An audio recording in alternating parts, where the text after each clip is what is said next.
bin Khattab radhiyallahu anhu.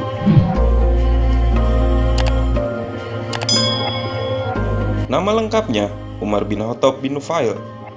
Beliau berasal dari kabilah Bani Adi bin Ka'ab bin Luay. Ibunya Hantamah binti Hasim bin Al-Mughirah, berasal dari Bani Makhzum Al-Quraisy.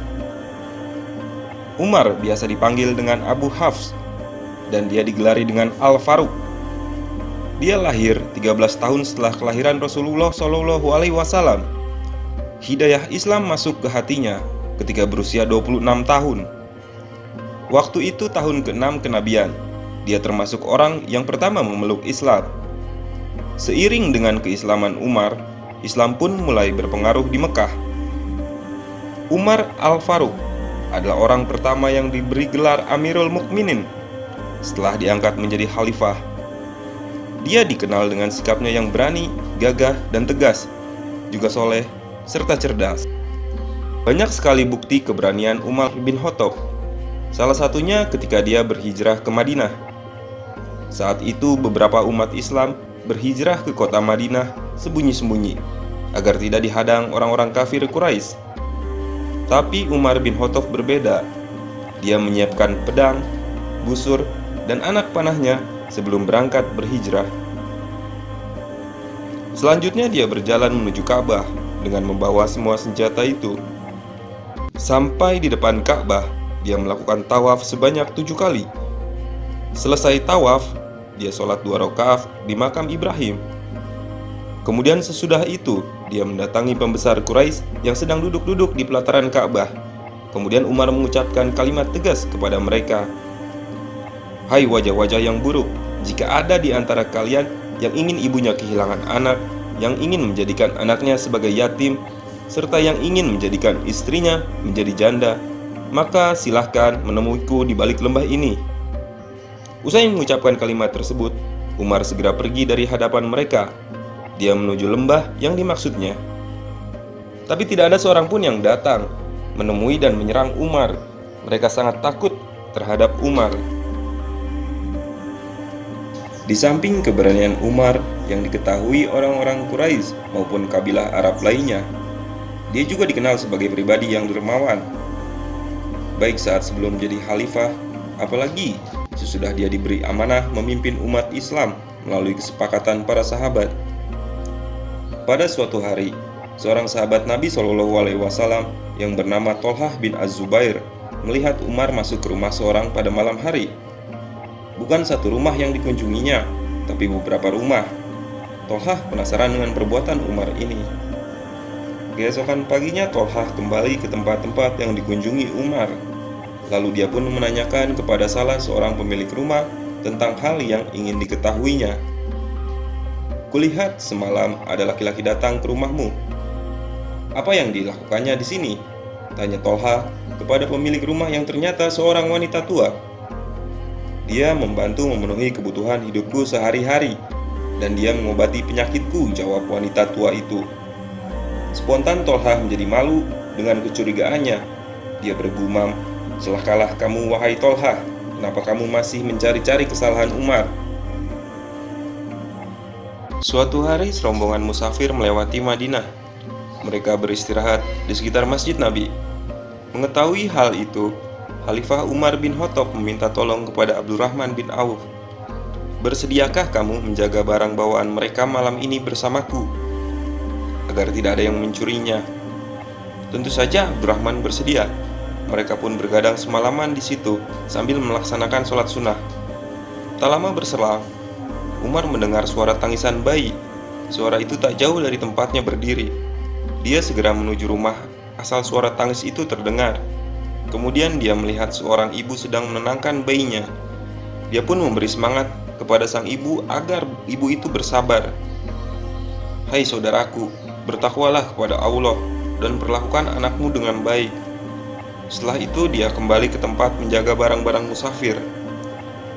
Tak lama kemudian tangis bayi terdengar lagi. Umar kembali ke rumah tersebut dan mengucap kalimat penyemangat serupa. Hingga 4 kali Umar bolak-balik ke rumah itu karena tangisan si bayi yang tak kunjung berhenti. Setiap berkunjung tak lupa dia menasihati wanita tersebut. Ibu si bayi ini pun kesal mendengar teguran laki-laki yang tidak dikenalnya. "Hai hamba Allah, semalaman ini Anda menggangguku. Aku sedang berusaha menyapih bayiku, tapi Anda bolak-balik datang kemari. Karena itu aku tidak tega membiarkannya menangis." "Kenapa kamu menyapihnya?" tanya Umar penasaran. Hal ini karena ternyata bayi dalam gendongan wanita itu masih sangat kecil. Karena Umar hanya memberi bantuan dana bagi keluarga yang anaknya sudah disapih saja, jawab si wanita itu ketus. Umar pun meminta si ibu agar tidak berburu-buru menyapih bayinya, terlebih dia baru berusia beberapa bulan. Dia terdiam dan pergi dari rumah itu. Lalu kumandang azan subuh terdengar. Umar menjadi imam, dan selama sholat dia menangis, sehingga bacaannya tidak jelas terdengar. Selesai salam dia bergumam, "Celakalah Umar, berapa banyak bayi muslim yang menderita karenanya." Kemudian Umar menyuruh seseorang mengumumkan, "Janganlah cepat-cepat menyapih anak balita, sebab mulai saat ini bantuan diberikan sejak bayi kalian lahir." Umar membuat kebijakan baru, lantas ia disebarluaskan ke wilayah kekuasaan Islam. Dia menyeru para penguasa muslim untuk segera menerapkannya. Pada suatu hari, Umar melaksanakan sholat subuh berjamaah. Dia menjadi imam muslimin. Saat sedang sholat itulah, tiba-tiba dari barisan tengah saf, seseorang berlari menerobos ke depan dan menghujamkan pisau di balik punggung Umar. Pisau itu pun ditusukkan berkali-kali hingga sang khalifah tumbang. "Umar terjatuh!" seru Abu Luluah, senang di tengah kegelapan. Spontan suara itu membuat jemaah sholat subuh bertanya-tanya. Si majusi ini pun ingin kabur, tetapi segera dihalau muslimin. Dalam kondisi terkepung, orang kafir tersebut mengamuk dan mengayunkan pisau ke segala arah, dan 13 jemaah yang maju terluka karenanya. 7 orang yang terkena sabetan pisau mati syahid saat itu juga. Dengan sigap, Hitan At-Tamimi, salah satu jamaah, melemparkan pakaiannya hingga menutupi pandangan Abu Luluah. Dia pun berhasil dibekuk, tetapi sebelum sempat diamankan, dia bunuh diri dengan menikam pisau miliknya. Jemaah sholat yang lainnya segera menolong Umar. Khalifah masih sadar dan meminta agar posisinya sebagai imam digantikan Abdurrahman bin Auf. Dia tetap tegar menyelesaikan sholatnya.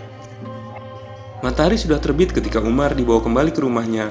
Setelah peristiwa penikaman oleh Abu Luluah, para jemaah sholat sibuk menolong para korban lainnya dari si budak majusi ini. Dan tidak semua mengetahui bahwa dia adalah pelaku tindakan keji itu. "Siapa yang menikamku tadi?" tanya Umar. Abdullah bin Abbas segera mencari tahu asal-usul orang yang membunuh Umar itu. Beberapa waktu kemudian dia kembali dan berkata, "Wahai Amirul Mukminin, budak Mughirah yang menikahmu." Mendengar hal itu Umar tersenyum. Syukurlah bukan dari kalangan umat Islam yang melakukannya. Dia juga bukan dari orang Arab, ujarnya semakin lemah. Tabib sudah memberikan perawatan terbaik untuk luka-luka di badan Umar. Sayangnya darah yang keluar begitu banyak, sehingga khalifah pemberani itu pergi untuk selamanya. Di usia 64 tahun, Al-Faruq kembali ke hadirat Robnya. Jenazahnya dikuburkan di samping makam Nabi Shallallahu Alaihi Wasallam dan Abu Bakar As-Siddiq. Semoga Allah merahmati Amirul Mukminin Umar bin Khattab, khalifah kedua umat Islam yang pemberani.